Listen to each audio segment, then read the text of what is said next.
सुबह ही उठो, बर्थडे मनाना सिखा रहा हूं, सुनो।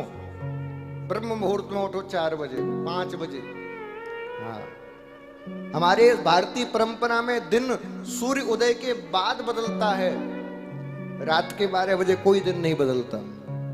और हम तो रात के जैसी 12-1 हुए नहीं इंतजार करते हैं। हैप्पी बर्थडे टू यू, बार बार दिन ये आ। गाना थोड़ी है, इनको मौका मिलना चाहिए बजाने का। Happy birthday. हमने कहा दिन नहीं बदला, कुछ नहीं हुआ, नक्षत्र नहीं बदले, कुछ नहीं बदला नहीं, तुमने हैप्पी बर्थडे कहां से कह दिया? इस कथा के बाद आपके जीवन में परिवर्तन आए। किसी को जन्मदिन की शुभकामना देनी हो, चाहे किसी को कितना भी बुरा लग जाए, सूर्य उदय के बाद ही दीजिए।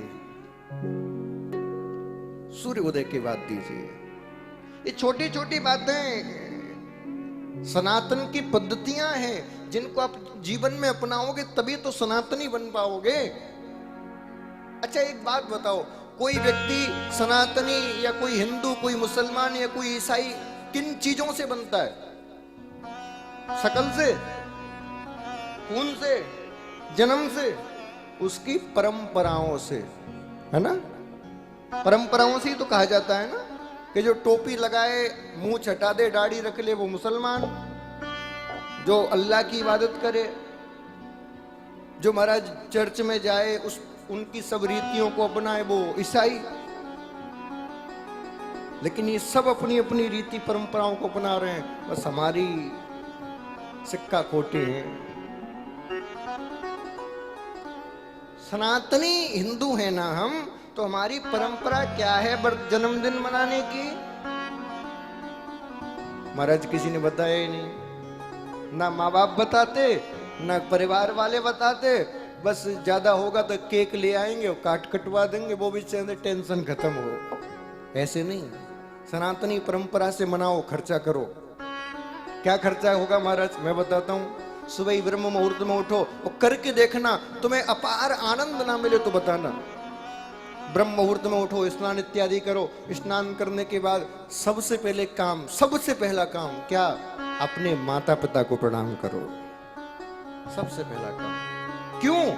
होगा कोई भगवान कहीं, लेकिन हमारा भगवान वो है जिसने हमें धरती पर लाया, और वो हमारे माता पिता हैं। तो सबसे पहले माता पिता को प्रणाम करो और कहो, बोले हे माता, हे पिता, आपकी वजह से मैं इस दुनिया में आया हूँ, आपकी वजह से मैं इस दुनिया में आई हूँ। मैं सबसे पहले आपको प्रणाम करती हूँ। आप मुझ पर अपनी कृपा, अपना आशीर्वाद बनाए रखें, यही मैं आपसे बार बार निवेदन करती हूँ। माता पिता को प्रणाम करो। आजकल क्या होता है, जन्मदिन वाली रात्रि को महाराज 2-3 बजे तक डीजे वाले बाबू मेरा गाना बजा दे, फिर 10 बजे 12 बजे सो के उठेंगे, तब 3 बजे नहाएंगे, हो गया प्रणाम। पिताजी कहेंगे इसने क्यों जन्म लिया? माताजी कहेंगे तुम तो ऑफिस ही जाओ, तुम्हारी कौन सुनता है? हाँ जी, ये इस देखो कितनी प्रसन्नता आपके अंदर आएगी। सुबह उठ के माता पिता को प्रणाम जैसे ही करोगे, तुम खुश, माता पिता खुश। फिर अपने अपने दादा दादी को, अपने घर में जितने आपसे बड़े बुजुर्ग हैं, सबको प्रणाम करो, सबका आशीर्वाद लो। और फिर माता पिता का कर्तव्य है क्या? घर में कोई अनुष्ठान कराएं। कुछ नहीं करा सकते, सत्यनारायण भगवान की कथा ही करा ले। प्रातःकाल किसी गौशाला में जाके जिस भी बालक का, बालिका का जन्मदिन हो, उसके हाथों से गौ सेवा करवाएं। उसके हाथों से, बेटा गौ माता को गुड़ खिला, इनको चारा खिला।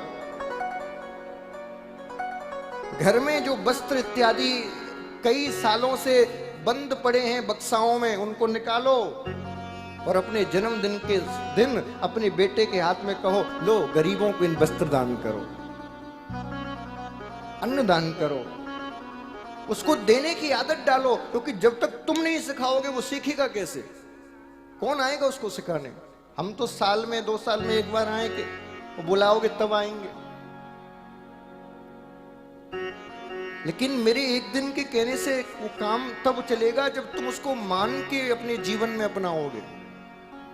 फिर घर में ब्रह्म भोज करो, अपने सब परिवार वालों को, घर वालों को बुलाओ, और ब्रह्म भोज भी संतों को, ब्राह्मणों को बुलाओ। ये गिद्ध भोजन नहीं, 4 टेबल लगा ली, सब अपने अपने हाथों से ले रहे हैं, खा रहे हैं, झूठा मूठा हो रहा है, गिद्ध भोजन नहीं। प्रेम से जमीन पे पत्तल पे बिठा के भोजन कराओ, उसमें कितना प्रेम है। अब बताओ, सामने रख दिया, खाना हो खाओ, नहीं खाना हो मरो। लेकिन जब आप पत्तल पे बैठ के खिलाते, एक और लो ना, एक पुड़ी और लो, नहीं अब नहीं, एक तो लेनी पड़ेगी। कितना प्रेम प्रकट होता है, उसमें एक अलग आनंद आता है महाराज। सबको भोजन कराओ, और फिर तुम्हें समाज के हिसाब से चल नहीं है तो रात में नाच लो जितना नाचना है, किसने मना किया? लेकिन पहले अपनी भारतीय परंपरा को अपनाओ, तब जाके कोई दूसरी। जब तक भारतीय परंपरा को नहीं अपनाओगे तब तक फिर महाराज आपको वो पुण्य की प्राप्ति नहीं होगी। इस तरीके से आप जन्मदिन मनाओ। अच्छा, एक चीज और विशेष, हम भारतीय सनातनी हैं, हमारा ज्ञान, हमारा अंक गणित, हमारा ज्योतिष दुनिया में आज भी सर्वश्रेष्ठ है। आपका जन्मदिन अंग्रेजी कैलेंडर के हिसाब से नहीं आता, आपका जन्मदिन भारतीय तिथि के अनुसार आता है। तो हमें ये पता होना चाहिए कि इस वर्ष हमारा जन्मदिन कौन सी तिथि को पड़ रहा है, उस तिथि के अनुसार जन्मदिन मनाया जाए। इस ईसाई वर्ष के हिसाब से नहीं, क्योंकि ये तो भारतीय संस्कृति का ऐसा है ही नहीं, और ये खगोलीय गणना में भी प्रमाणित नहीं है। इसलिए भारतीय परंपरा के अनुसार जो आपकी तिथि हो, उसी तिथि को ये उत्सव मनाओ। अच्छा, एक बात बताओ, रामनवमी मनाते हो? जन्माष्टमी मनाते हो? शिवरात्रि मनाते हो? कौन कौन मनाता है? तो डेट के हिसाब से मनाते हो कि तिथि के हिसाब से? जोर से कहो। जब ये सब तिथि के हिसाब से मनाते हो तो अपने आप पर क्यों अत्याचार कर रहे हो? जब ये सब चीज तिथि के हिसाब से मना रहे हो तो अपना जन्मदिन, अपनी मैरिज एनिवर्सरी भी तो तिथि के हिसाब से मनाओ। बोलो, ऐसे करने से नहीं चलेगा काम, अपनाना पड़ेगा। हाँ, हमने ये शुरू किया, जब हमें पता चला हमने ये शुरू किया, क्योंकि आजकल क्या है, फेसबुक वगैरह पे वो डेट ही चलती है, तो सब जगह आ जाता है। तो हमने एक काम शुरू किया, जैसे हमारा जन्मदिन ईसाई नववर्ष के अनुसार पड़ता है 30 जून को, तो हमने उससे एक दिन पहले ही पोस्ट बनवाई और सोशल मीडिया पे, व्हाट्सएप पे, सब पे डाल दी कि 30 तारीख को हमें कोई भी जन्मदिन की शुभकामना ना दे, हमारा जन्मदिन नहीं है। अब बताओ, कोई डाल सकता है? हमने डाली कि हमारी शुभकामना ना दें, इसलिए डाली।